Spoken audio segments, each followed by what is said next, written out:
سيدنا وحبيبنا وشفيعنا رسولنا محمد عبد الله وعلى آله وأصحابه وأزواجه وذريته وأهل بيته أجمعين، خصوصا إلى المرسلين أحمد بن سلمة الحنيف المكلم محمد بن علي وعلى رسوله وهي حضرة النبي. الفاتحة. أعوذ بالله من الشيطان الرجيم. بسم الله الرحمن الرحيم. الحمد لله رب العالمين الرحمن الرحيم مالك يوم الدين. إياك نعبد وإياك نستعين. اهدنا الصراط المستقيم صراط الذين أنعمت عليهم غير المغضوب عليهم ولا الضالين آمين. السلام عليكم ورحمة الله وبركاته. الحمد لله على فضله وإحسانه، جعل في قصص الأولين عبرة لأولي الأبصار. أشهد أن لا إله إلا الله الواحد القهار، وأشهد أن سيدنا محمدا عبده ورسوله المصطفى المختار. اللهم صل وسلم على سيدنا محمد وعلى آله وأصحابه المهاجرين منهم والأنصار. أما بعد، سبحانك لا علم لنا إلا ما علمتنا إنك أنت العليم الحكيم. ربي اشرح لي صدري ويسر لي أمري واحلل عقدة من لساني يفقهوا قولي واسدد لساني واحلل قلبي بحق سيدنا محمد صلى الله عليه وآله وسلم. يا من هو في علوه كائن، يا من هو في فعل حميد، يا من هو في مرجمته. اللهم أكرمنا بنور الفهم وأخرجنا من ظلمات الوهم وارزقنا فهم النبيين حفظ المرسلين وإلهام الملائكة المقربين. ربنا زدنا علما وفهما وعقلا يا أكرم الأكرمين بحق سيدنا محمد خاتم الأنبياء والمرسلين يا رحمن يا رحيم. وصلى الله على سيدنا محمد وعلى آله وصحبه وسلم. الحمد لله رب العالمين. Alhamdulillah, bersyukur kehadirat Allah, salam senantiasa tercurahkan kepada junjungan yang mulia Nabi tercinta Sayyiduna wa Maulana Muhammad sallallahu alaihi wa alihi wasallam beserta seluruh kerabat beliau, sahabat beliau dan umat beliau yang senantiasa melaksanakan ajaran beliau hingga akhir masa nanti. Kita memasuki pembahasan baru tentang Nabi Ilyasa. Nabi Ilyasa adalah murid dari Nabi Allah Ilyas alaihissalam. Namanya beliau ini sudah disebutkan di dalam Al-Quran sebanyak 2 kali. Dan ketika Allah menyebut nama beliau itu disertakan dengan nama-nama besar dari para nabi lainnya. Jadi bisa dipastikan bahwa beliau juga seorang nabi, karena Allah menyebut nama beliau digandengkan dengan nama-nama nabi lainnya di surat Shad dan surat Al-An'am. Di surat Shad Allah Ta'ala berfirman, وَاذْكُرْ إِسْمَاعِيلَ وَالْيَسَعَ وَذَا الْكِفْلِ وَكُلٌّ مِنَ الْأَخْيَارِ. Dan sebutkanlah nama Nabi Ismail, Wal-Yasa' وَذَا الْكِفْلِ, dan semua mereka itu dari golongan orang-orang yang baik. Di ayat yang lain di surat Al-An'am Allah Subhanahu wa taala berfirman, wa Ismail wa Ilyasa wa Yunus wa Luta wa kullun faddalna 'ala al-'alamin. Dan Nabi Ismail, ya Ismail wa Ilyasa, Yunus, Lut, semua mereka itu kami berikan karunia yang lebih di alam semesta ini. Jadi 2 ayat ini Allah Ta'ala menyebut nama Nabi Ilyasa, atau juga bisa dibaca Elaisa. Ya, ada 2 bacaan. Elaisa atau Eliasa. Di ayat tersebut disebut Nabi Ismail dan Zulkifli. Di surat Al-An'am nama beliau digandengkan juga dengan Nabi Ismail dan Nabi Yunus dan Nabi Lut. Berarti beliau juga Nabi, karena namanya digandengkan dengan nama-nama para Nabi. Jadi dua kali namanya disebut di dalam Al-Quran. Adapun arti dari Eliasa itu bahasa Ibrani, diambil dari bahasa Ibrani yang artinya orang yang selamat. Ya, bahasa Ibrani itu artinya orang yang selamat, Eliasa. Atau dalam bahasa Arab disebut dengan An-Naji. Ya, An-Naji artinya orang yang selamat. Beliau disebutkan oleh Al-Imam Abu Ja'far Muhammad bin Jarir At-Tabari di dalam kitab Tarikh Ar-Rusul wal Ulum yang lahir tahun 224 Hijriah, wafat 310 Hijriah, mengatakan ayah beliau namanya Ukhtub, jadi Eliasa bin Ukhtub. Wal Hafiz Ibnu Asakir yang lahir tahun 499 Hijriah, wafat 571 Hijriah, di dalam Tarikh Dimashq menyebutkan bahwa Nabi Eliasa ini masih anak keturunan dari Nabi Yusuf alaihissalam. Ya, Nabi Yusuf punya putra namanya Efrathim bin Yusuf. Ya, Efrathim ini punya anak turunan nanti sampai kepada Nabi Eliasa. Nah, itu sedikit tentang nama Nabi Eliasa. Dan beliau bermukim di dekat dengan Jabal Qasyun. Jabal Qasyun itu berhadapan dengan Damaskus yang ada di Suriah.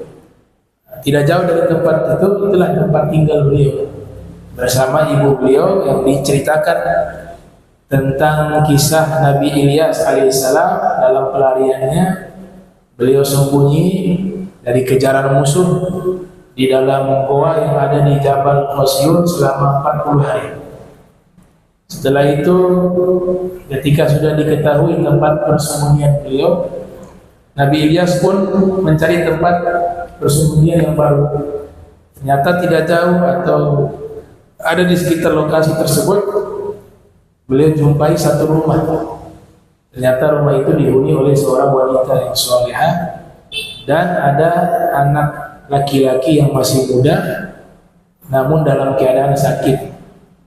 Nabi Ilyas mendoakan anak tersebut untuk disembuhkan. Ketika sudah sembuh, anak tersebut mulazamah, selalu mengikuti Nabi Ilyas, istifadah dan mulazamah dengan Nabi Ilyas, dan diangkat menjadi murid oleh Nabi Ilyas alaihissalam, sampai pada akhirnya membantu Nabi Ilyas alaihissalam di dalam dakwah. Dan ketika Nabi Ilyas wafat, atau riwayat lain diangkat ke langit, atau riwayat yang lain beliau menyendiri zikir sampai nanti hari kiamat, ya, ada 3 pendapat. Maka Eliasa diangkat oleh Allah menjadi nabi dan menjadi penerus dakwah dari Nabi Ilyas. Awal dakwahnya beliau di tempat tinggalnya Nabi Ilyas. Itu di mana kemarin? Ba'labik. Ba'labik, satu negeri yang ada di lembah Deka di wilayah Lebanon. Ya, satu negeri yang ada di dataran tinggi, tingginya 1.700 meter dari permukaan laut. Disitulah beliau dakwah pertama kali. Al-Imam Ibnu Zawzi Al-Baghdadi yang lahir tahun 510 Hijriah menyebutkan dalam kitabnya Al-Muntazam, wa kadzalika Al-Hafiz Ibnu Katsir yang lahir 701 Hijriah, wafat 774 Hijriah, Di dalam kitab Qasasul Anbiya juga disebutkan oleh Abu Ja'far Muhammad bin Jarir At-Tabari yang lahir tahun 224 Hijriah, wafat 310 Hijriah, dalam kitab Tarikh Rusul wal Muluk menyebutkan bahwa Nabi Ilyasa beliau hanya melanjutkan minhajul da'wah Nabi Ilyas alaihissalam, cara dakwahnya Nabi Ilyas. Jadi ikut persis cara dakwahnya Nabi Ilyas, nggak ada perubahan. Wasari'atih, dan juga wasari'atuh, dan syariatnya Nabi Ilyas. Beliau melanjutkan syariatnya Nabi Ilyas dan dakwahnya berhasil. Bani Israel yang ada di wilayah tersebut akhirnya semuanya meninggalkan menyembah berhala. Semuanya mengikuti agama tauhid, agama Islam yang disampaikan oleh nabi-nabi sebelum mereka. Nah, jadi dakwanya berhasil Nabi Ilyasa. Nah, Nabi Ilyasa ini juga memiliki mukjizat sebagaimana para anbiya lainnya. Dan mukjizatnya itu persis dengan mukjizatnya Nabi Isa. Mirip dengan mukjizatnya Nabi Isa. Bagaimana ada orang yang sakit lepra, ma'adzallah, kusta, itu kalau disentuh oleh beliau dengan mukjizat sembuh, atau didoakan oleh beliau. Atau ada orang yang matanya buta, disentuh saja dengan tangannya, saat itu juga bisa melihat. Itu mukjizatnya Nabi Ilyas yang sama juga dengan mukjizatnya Nabi Isa alaihissalam yang Allah Ta'ala sebutkan di dalam Al-Quran. Kalau jalan kadang-kadang kana yamshi alaihi, jalan di atas air. Nabi Isa itu kalau jalan lewati sungai gak pakai nyebrang jembatan, jalan aja di atas sungai, di atas air. Nah, Nabi Ilyas juga begitu, jalannya di atas air. Kalau melewati sungai atau danau, di atas air jalan. Ada dalam kitab Risalatul Mudzakarah, di bagian akhir kitab tersebut, murid-murid Nabi Isa pernah bertanya kepada Nabi Isa alaihissalam, wahai Nabi Isa, kami ingin juga bisa jalan di atas air sebagaimana engkau itu bisa berjalan di atas air. Apa ada ilmunya? Kami ingin belajar. Kata Nabi Isa, ada ilmunya. Kalian mau saya ajarkan agar kalian bisa berjalan di atas air? Ini semua murid mengiyakan. Kemudian Nabi Isa mengangkat kedua tangan berdoa pada Allah Ta'ala agar dijadikan itu tanah yang ada di hadapan mereka itu dimunculkan emas. Setelah selesai doa Nabi Isa mengatakan ke murid-muridnya, coba kalian gali ini tanah. Semuanya, Nah, semuanya tuh murid-muridnya menggali tanah. Waktu mereka gali tanah, dijumpai batu, batu dilempar, dibuang. Tapi ketika saat itu semuanya mendapatkan emas, mereka semua mengatakan, wah ini emas, gak ada yang dibuang. Ini emas. Yang satu juga begitu, ini emas. Tapi kalau batu tadi dibuang. Tapi kalau emas semuanya menghormati, semuanya bahagia mendapatkan emas. Maka Nabi Isa mengatakan, kalau saya batu dengan emas saya buang. Bagi saya batu dengan emas sama dalam hati saya dan pandangan saya. Nah itu kalau kalian sudah bisa sampai magom itu, kalian akan bisa berjalan di atas air. Tapi kalian semua masih lihat emas, ini luar biasa emas. Masih membedakan antara emas dan batu. Tapi kalau saya mau batu mau emas sama bagi saya. Itu yang membuat saya bisa berjalan di atas air. Kata Nabi Isa alaihissalam. Apa yang maksud dari kisah ini? Zuhud. Dalam hatinya sudah tidak ada mengagungkan sesuatu yang ada di dunia ini. Yang diagungkan hanya Allah. Nah itu sehingga Nabi Isa bisa berjalan di atas air. Dan saya rasa kita semua kan begitu juga. Kalau dapat emas girang, nggak akan dibuang. Karena hati kita masih seperti itu. Ada yang terima ambil tapi dia berbagi. Dulu guru-guru terdahulu nggak usah jauh-jauh deh, ya. Di Jeddah dulu ada satu ulama namanya Said Abdul Qadir. Itu kalau terima uang miliaran, pakai real ya, kalau di konferensi ke rupiah bisa miliaran. Satu malam itu bisa sedekah miliaran. Didatangi rumah-rumah orang-orang fakir miskin, dan itu uang dengan tas terkoper-koper gitu. Alhamdulillah, sudah habis uang dibagikan ke fuqara rumah sakit, dia mengatakan alhamdulillah. Itu, ini ulama tidak jauh dengan zaman kita. Ya. Rasa senang mereka mendapatkan uang itu senang. Tapi ketika membagikan juga senangnya sama, berarti orang ini adalah orang yang tidak cinta dunia. Jadi kalau kita terima itu kita senang, tapi kalau keluarkan tidak senang, kata Sayyidina Ali masih cinta dunia. Yang namanya orang tidak cinta dunia itu ketika dia terima dia senang, dia keluarkan juga senangnya sama. Itu berarti dia orang yang zuhud. Jadi Nabi Ilyas begitu juga, jalan di atas air. Nah mereka hidup, Nabi Ilyas hidup tidak jauh dari masa periode 910 sampai 830 sebelum Masehi. Ya, Nabi Isa generasi setelahnya masih jauh. Mereka terlebih dahulu Nabi Ilyas dan Elyasa. Beliau mukjizat sebagaimana tadi disebutkan, mukjizatnya sangat banyak. Bahkan kalau di kitab-kitab yang lain itu namanya kitab para raja ya, dari Nasrani, Yahudi, itu memuat kisah-kisah itu. Ada yang masih asli, ada yang sudah dirubah. Ya. Di antaranya mukjizat yang disebutkan oleh para sejarawan, bahkan di kitab-kitab agama Samawi lainnya, Nasrani kah itu, Yahudi kah itu ada satu kisah terkenal mukjizatnya beliau. Jadi beliau bertemu seorang wanita tua, hidupnya susah, banyak hutang, terlilit hutang.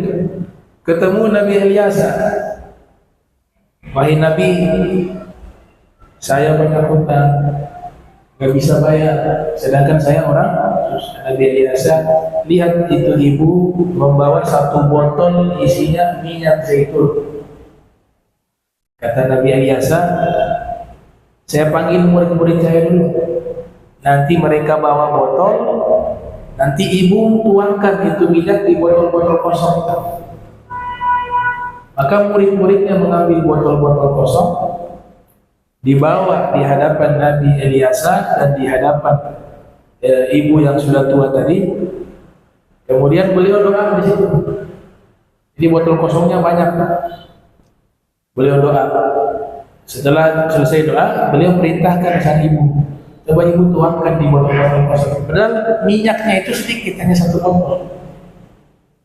Tapi selesai didoakan Nabi Ilyas, sang ibu itu menuangkan di botol-botol kosong yang jumlahnya banyak sekali. Semua terpenuhi. Yang luar biasanya botolnya yang dibawa oleh sang ibu tidak berkurang sedikit.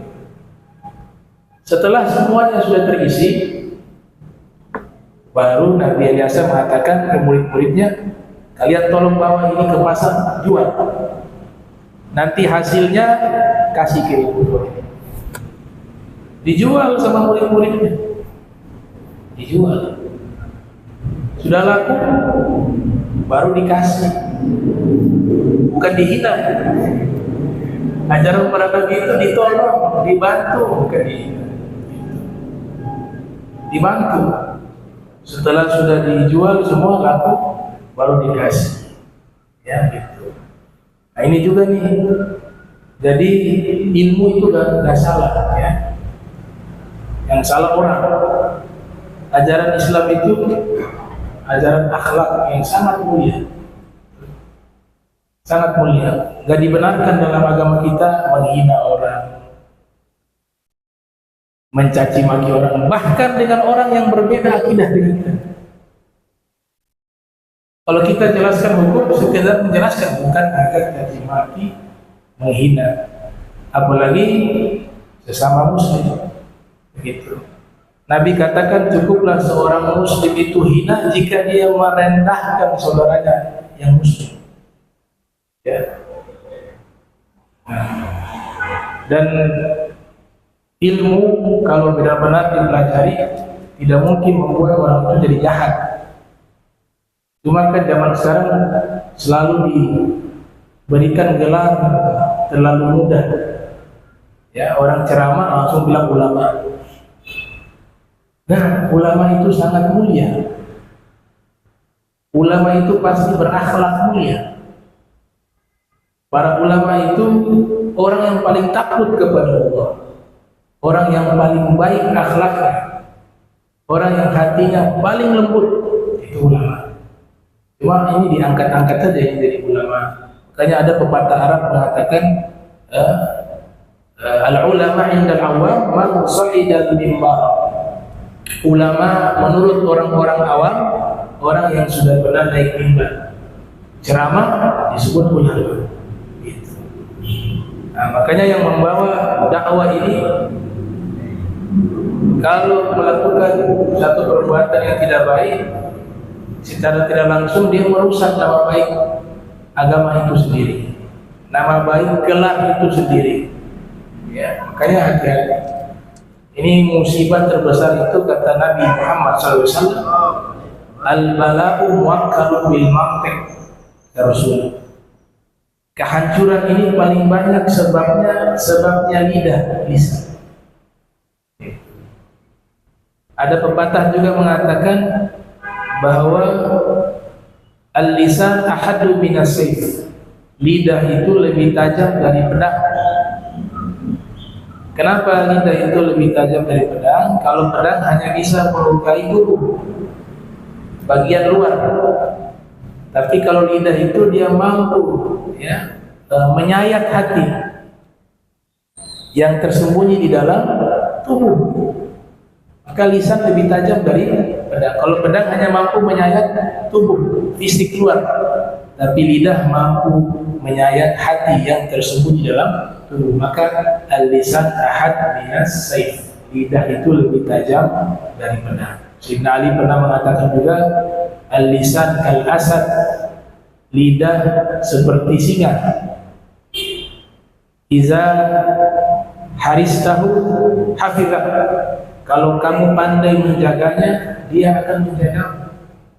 Wa idza atlaqtahu qatalak. Tapi kalau kamu lepaskan dia akan membunuh. Nah, itu ucapannya Imam Ali bin Abi Thalib. Ini perlu pemahaman ini ya. Gak semua yang di hati itu diomongkan. Ada kalau bilang, saya ini tidak munafik. Apa yang di hati saya omongkan itu bodoh. Itu gak ada sangkut paut dengan munafik. Semua yang di hati itu yang tidak baik jangan kamu omongkan. Yang di hati itu belum dosa. Asal kamu usaha untuk menghilangkan itu. Jangan kamu mengiyakan. Kalau mengiyakan berarti kamu orang jahat. Lintasan hati itu sesuatu yang sulit. Kita bukan malaikat. Hatta orang baik punya lintasan hati yang tidak baik. Hanya bedanya orang baik itu dia tidak mengiyakan lintasan hati yang jahat, tapi dia lawan. Makanya kalau ada yang tidak baik di hati jangan diutarakan dengan lidah. Kalau sudah diutarakan dengan lidah menjadi dosa. Dan itu bukan munafik. Bukan munafik. Yang di hati dengan di lidah berbeda. Yang di hati ini bisikan jahat semua. Yang kita bicara takut nih kalau kita ungkapkan yang di hati, dia bisa sakit hati, dia bisa tersinggung. Jangan diucapkan. Walaupun di hati dengan lidah kita berbeda, lidah kita baik, hati kita waktu itu sama dia tidak baik. Jangan diutarakan. Ya, kalau diutarakan dosa. Dan itu bukan munafik, itu memang lintasan hati manusia itu. Hanya bedanya apa? Bedanya orang baik dia berjihad, berusaha menghilangkan bisikan jahat itu, tidak dipertahankan dan diiyakan. Jadi salah persepsi kalau mengatakan saya ini orangnya apa adanya nih, bukan orang munafik saya. Jadi semua yang di hati saya bicara nih.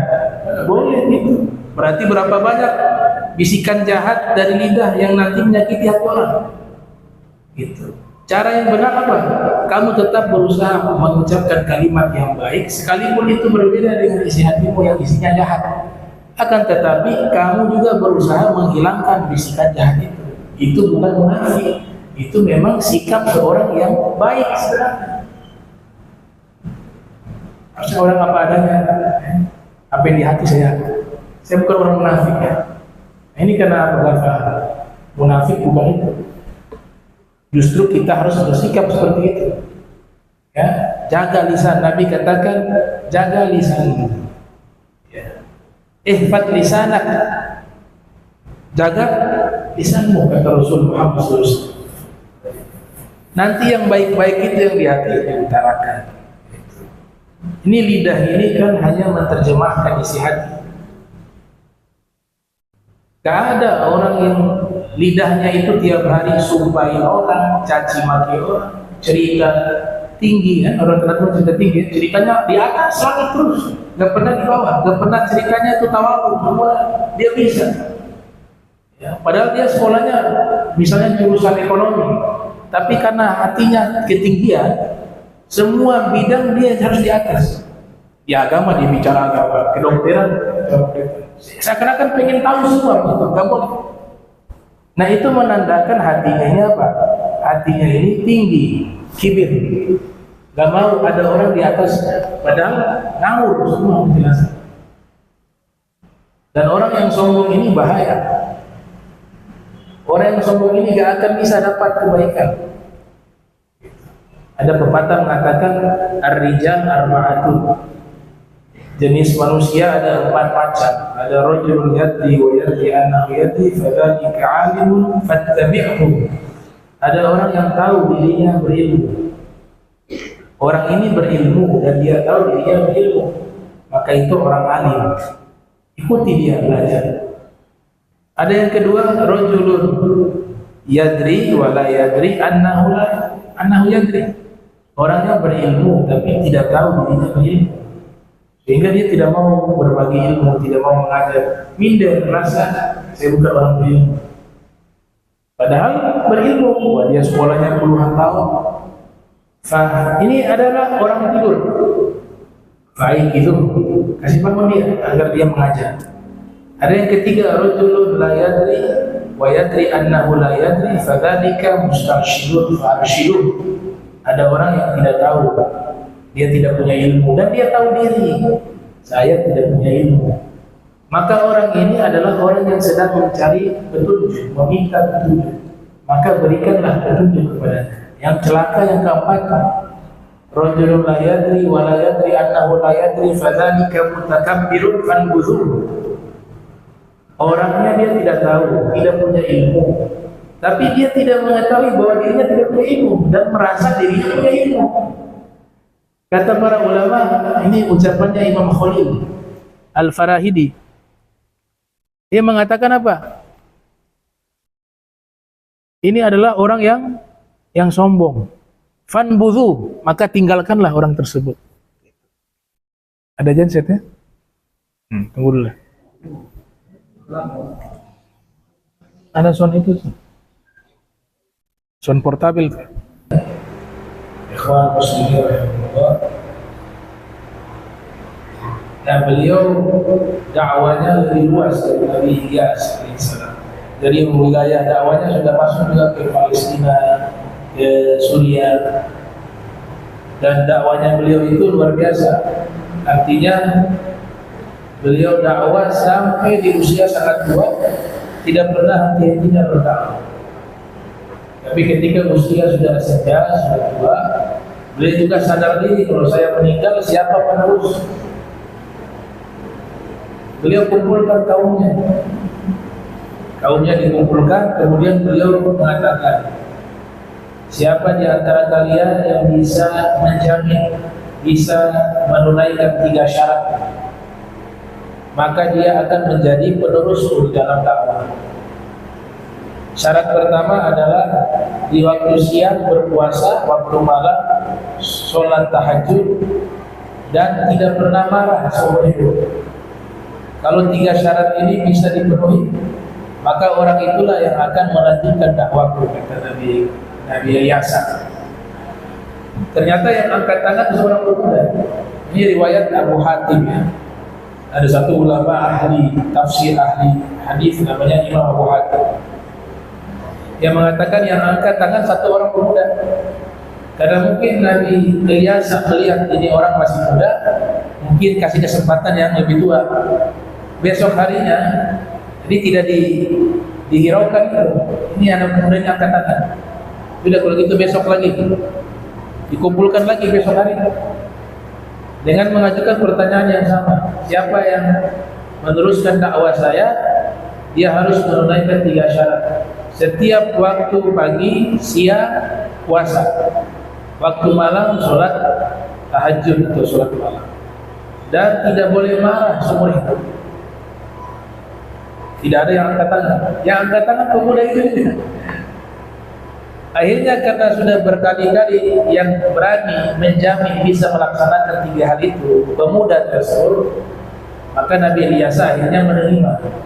Dipanggillah itu pemuda. Baik, kamu adalah orang yang akan melanjutkan dakwah dan syariat. Ternyata setelah dikatakan demikian, pemuda ini benar-benar melaksanakan 3 syarat itu. Setiap waktu siang puasa, waktu malam sholat malam. Orangnya sangat sabar, tidak pernah marah. Akhirnya Allah angkat dia jadi nabi. Setelah itu Nabi Ilyas meninggal, dan dia yang meneruskan dakwanya Nabi Ilyas. Nah, nabi ini namanya Dzulkifli. Kifli artinya apa? Menjamin. Ya. Dzulkifli itu artinya orang yang menjamin 3 syarat tadi bisa dilaksanakan. Akhirnya beliau yang meneruskan. Nah, Nabi Dzulkifli ini terkenal sangat sabar. Iblis waktu menyaksikannya, Nabi Dzulkifli dibaiat oleh Nabi Ilyas, dia ini ujian yang ke-1 puasa diganggu, gak bisa. Sholat malam diganggu oleh setan, gak bisa. Ayat ketiga ini mungkin bisa apa? Emosi, karena sudah bersumpah tidak akan marah seumur hidup. Akhirnya iblis menyerupai manusia. Nabi Ilyas waktunya padat, Dzulkifli waktunya padat dengan ibadah. Jadi sudah diatur jadwalnya, waktu malam sholat malam, waktu siang itu puasa. Kalau terima tamu waktu sore, waktu siang biasanya istirahat. Iblis datang menyerupai orang tua, datang ke rumah Nabi Dzulkifli. Datangnya setiap waktu istirahat, waktu siang. Hari pertama datang, saya mau ketemu, ada penjaganya di luar, muridnya. Saya mau ketemu Nabi Dzulkifli, ada hal yang ingin saya tanyakan. Kata muridnya, Bapak datang sore saja, ini waktu istirahatnya beliau. Enggak, saya mau ketemu sekarang. Akhirnya Nabi Dzulkifli mendengar ada suara dari luar. Dia tanya ke muridnya, ada apa? Ada tamu. Suruh masuk. Dia bertanya tentang masalah-masalah agama, dijawab oleh Nabi Dzulkifli. Sudah selesai dijawab, lama lagi, sampai itu dekat masuk sore waktu baru pulang. Itu iblis lihat nih, nggak ada emosi sama sekali. Besok datang lagi,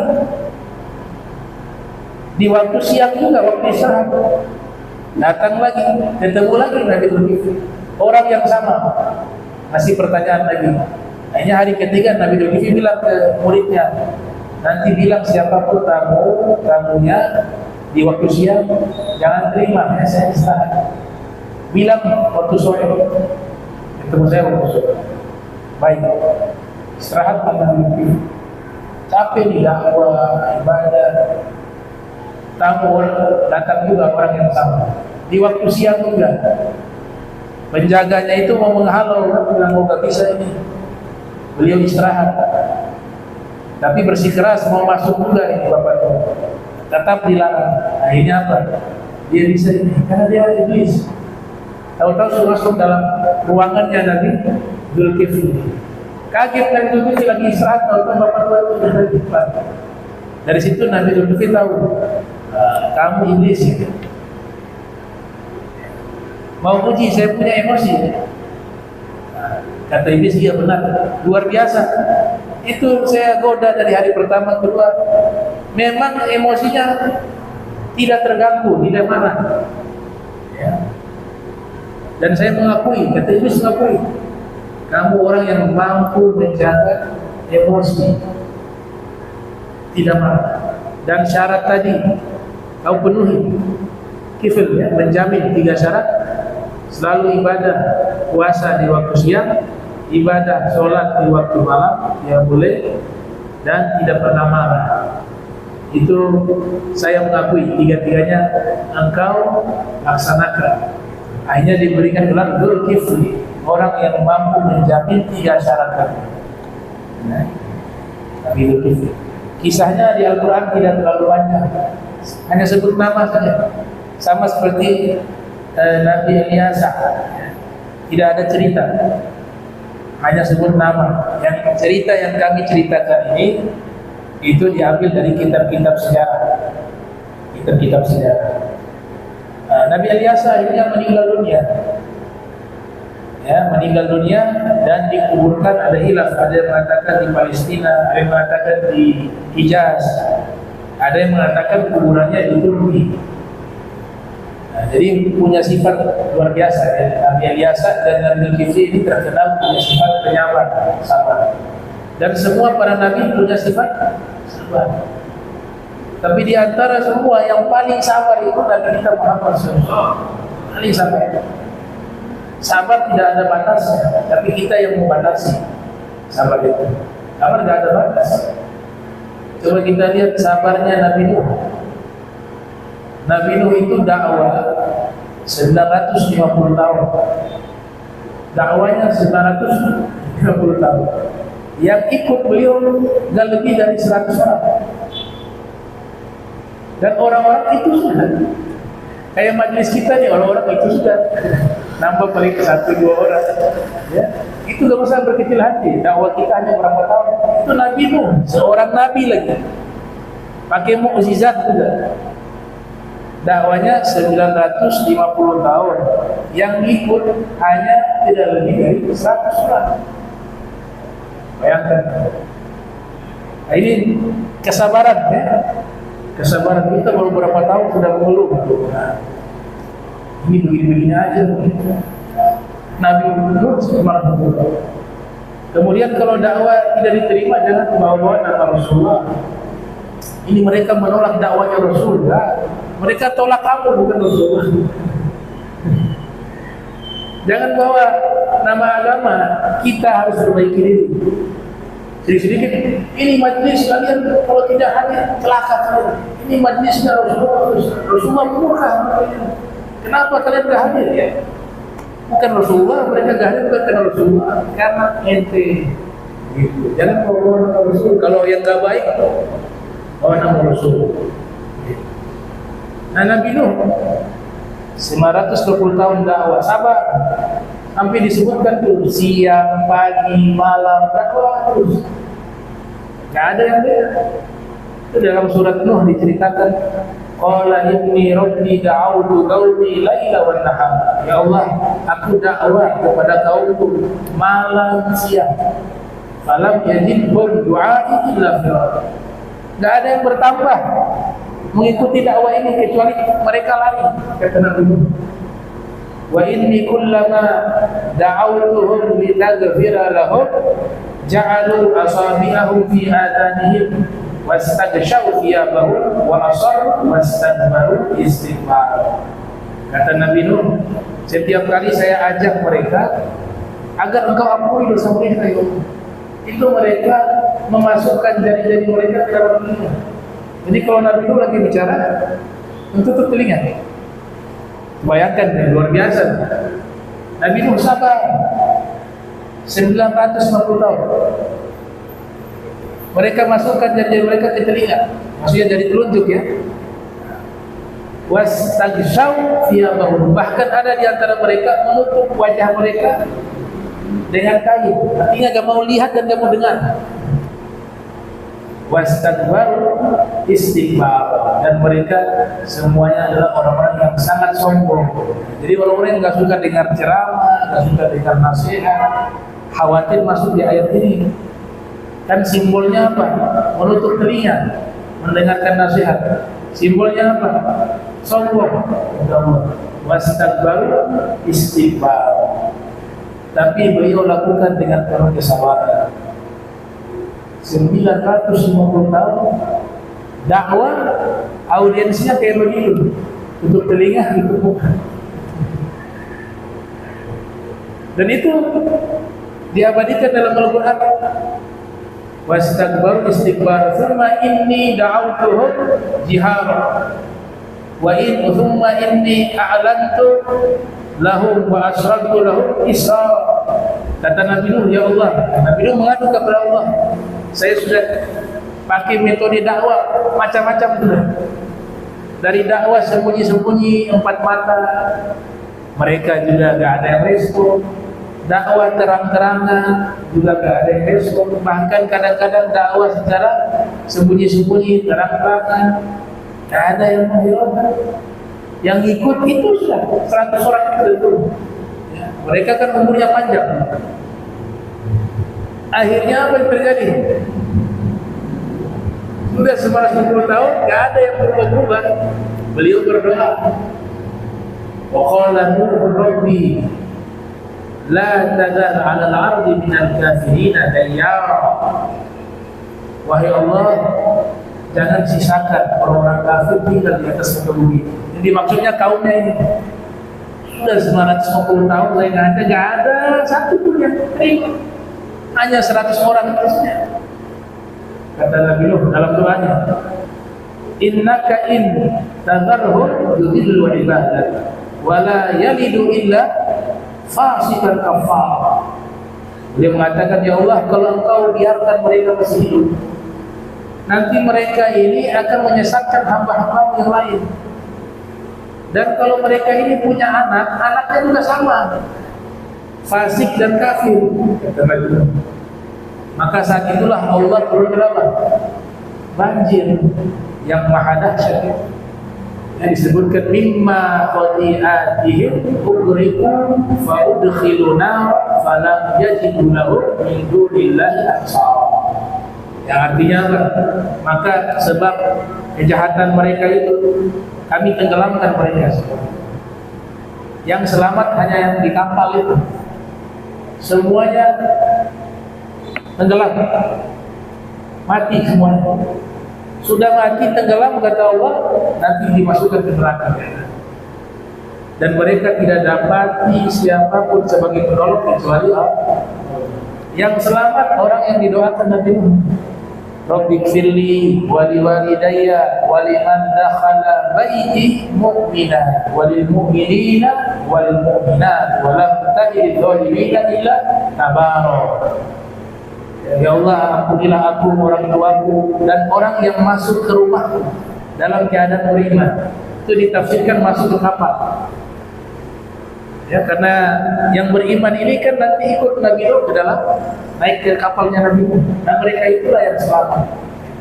Dan tidaklah menambah bagi orang zalim melainkan kehancuran. Ini saya mau klarifikasi karena beberapa buku mengatakan apa? Ini kesabaran Nabi Nuh. Nabi Nuh punya kesabaran sudah habis. Makanya Nabi Nuh tega mendoakan untuk umatnya binasa. Nah, ini klarifikasinya, bahwa Nabi Nuh itu bukan karena emosi, karena marah atau tidak punya sifat sabar, akhirnya berdoa minta Allah turunkan azab kepada kaumnya, bukan seperti itu. Jawabannya ada di surat Nuh itu sendiri, di bagian awal ayat pertama. Apa kata Allah Ta'ala di ayat pertama itu? Inna arsalna Nuha ila qaumihi an anzir qaumaka min qabli ay ya'tiyahum 'adzabun alim Qala ya qaumi inni lakum nadhirun mubin. Allah Ta'ala mengatakan, sesungguhnya kami telah mengutus engkau wahai Nabi Nuh kepada kaumnya Nabi Nuh, agar engkau berikan peringatan kepada kaum sebelum, ini kata Allah, sebelum nanti akan datang azab yang pedih menimpa mereka. Jadi Allah sudah tahu mereka ini tidak akan terima dakwahnya Nabi Nuh. Makanya Allah Ta'ala mengatakan Nabi Nuh, coba kamu usahakan aja. Kalau mereka masih belum, saya akan turun azab. Jadi memang Allah Ta'ala yang turun, bukan karena Nabi Nuh itu tidak punya sifat sabar, ya, sehingga turunkan azab tersebut.